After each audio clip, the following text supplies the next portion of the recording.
புதுச்சேரியில் மாணவர்களுக்கு வழங்கப்படும் மிதிவண்டி தரமற்ற நிலையில் உள்ளதாகவும் இதில் 3 கோடி அளவிற்கு முறைகேடு நடந்துள்ளதாகவும் அதிமுக மாநில செயலாளர் அன்பழகன் குற்றம் சாட்டியுள்ளார்.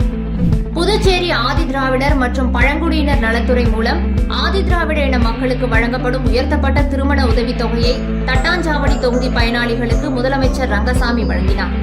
புதுச்சேரி வில்லியனூர் அருகே உள்ள மதுபான கடையின் ஊழியர்கள் மீது ரவுடி கும்பல் தாக்குதல் நடத்தும் சிசிடிவி காட்சிகள் வெளியாகி பரபரப்பை ஏற்படுத்தியுள்ளது. புதுச்சேரி அரசின் சார்பில் முதன்முறையாக பிரிகாஸ்ட் கற்களை பயன்படுத்தி 45.5 கோடியில் 216 வீடுகள் கொண்ட அடுக்குமாடி குடியிருப்பு பணிகள் கட்டும் பணி மும்முரமாக நடைபெற்று வருகிறது.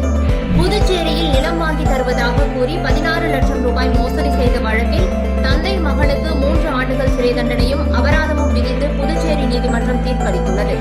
புதுச்சேரியில் கஞ்சா விற்பனையில் ஈடுபட்ட 3 பேரை கைது செய்த போலீசார் அவர்களிடமிருந்து 1 லட்சம் மதிப்பிலான